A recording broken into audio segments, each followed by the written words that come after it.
guys, another concerned video po. Ang sabi niya is, Miss Che, nanonood din po ba ng porn ang mga babae? Okay lang po kaya pag inaya ko ang GF ko since ginagawa naman po namin ang sex? Ano po ba ang madalas na porn na pinapanood ng mga babae?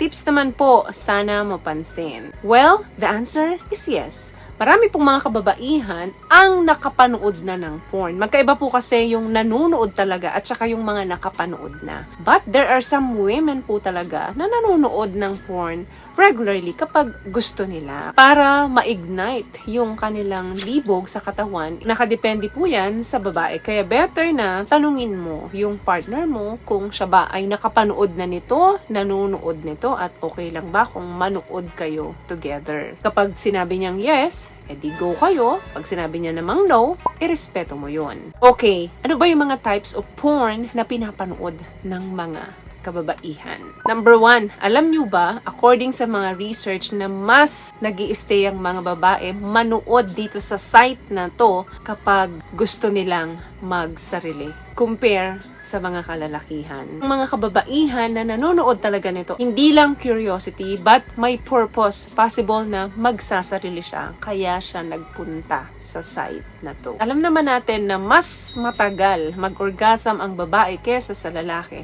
kaya siya nagsistay ng matagal sa site para mas ma-reach niya yung orgasm na ninanais niya. Hindi man kasing dalas ng mga kalalakihan, pero asahan mo pag pumunta ang babae dyan, hindi man curiosity, but may gagawin siya sa sarili niya. Again, hindi po lahat.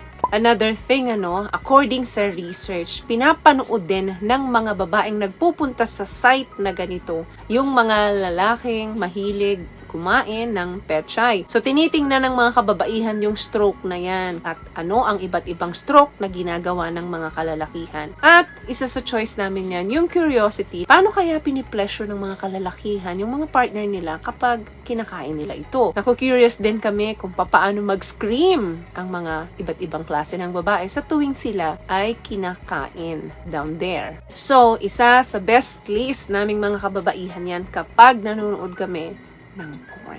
Another thing, 37% ng mga kababaihan na nanunood ng gay SEX videos. Although maliit lang yung mga porsyento ng mga kababaihan na nagkakaroon ng curiosity dito kung bakit namin pinapanood ito. But nasa listahan din po ng mga kababaihan every time na minsan ay pumupunta sila sa mga site na ganito. Dahil nga doon sa ibang kababaihan ay interesting trend ito para sa kanila. Or minsan naman kasi napanood na karamihan, kaya doon naman sa mga bagay na hindi talaga namin alam. Just out of our curiosity. What I love about this product, itong No More Dark Secret ng K-Skin, bukod sa may advanced whitening na siya na kung saan pwede niyang matulungan na pumuti yung mga singit-singit mo, moisturizing, meron siyang anti-irritation, antibacterial, maintain healthy pH level. Hindi lang pang babae, meron din po tayong pang lalaki. Another thing sa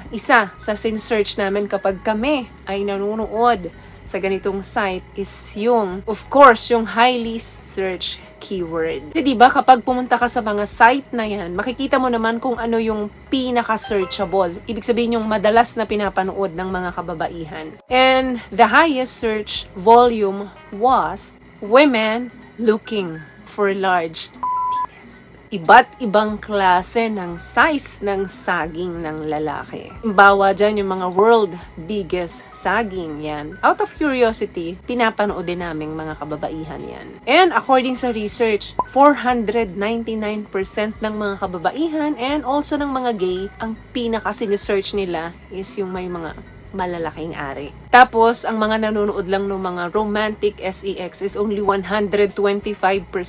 Pero ako kasi, based on my experience, mas gusto ko pinapanood yung mga romantic SEX kesa yung mga hardcore. Sinasabit-sabit, binabalandra. So, depende pa rin po talaga sa preference ng isang babae. Magkakaiba naman po kasi talaga kami. And last one, isa sa best list din namin na pinapanood is yung mga couple making out. Kasi di ba may mga short movie doon na mga mag-asawa talaga or kunyari pinoportrait nila, real couple talaga sila. So isa rin po yan sa mga searchable para sa aming mga kababaihan. Kasi mas natural and syempre mas nakaka-relate kami. Pero again, iba-iba po kami ng preferences. Halos lahat siguro ng mga kababaihan nakapanood na nito. May mga couple din na talagang pinapanood muna nila ito bago sila magtalik ng actual. Yung sinasabi nilang pampagana, eka nga, pero hindi magandang maging dependent po kayo. Kapag kakasama niyo yung mga partner niyo na kailangan manood muna bago kayo magtalik, hindi rin po maganda yan sa relasyon. Kasi possible na yung napapanood natin sa porn ay ina-apply natin doon sa mga partner natin. Karamihan naman po kasi sa mga porn movies talagang exaggerated. Kaya kung paminsan-minsan lang, wala namang problema as long na willing kayo pareho. Sa mga hindi naman talaga nanonood niya ng mga kababaihan, wala rin pong masama doon dahil sila po yun. Kailangan nating respetuhin yan. Just always communicate with your partner. Tulad ng lagi ko pong sinasabi sa mga video ko, kapag naiintindihan niyo po ang needs ng mga partner ninyo, mas kadalasang successful ang pagtatalik ninyo. And communicate with your partner is key. So may nakuha ka bang tips sa video natin? Kung nagustuhan niyo po ang mga napag-usapan natin dito, please give it a thumbs up, comment down below, and also share this video na rin po sa mga kaibigan na tingin yung matutulungan ng video natin. Once again, palagi po kayong mag-iingat at palagi po kayong manalangin. Thank you guys for watching and see you in our next one. Always love yourself and be a blessing. Bye!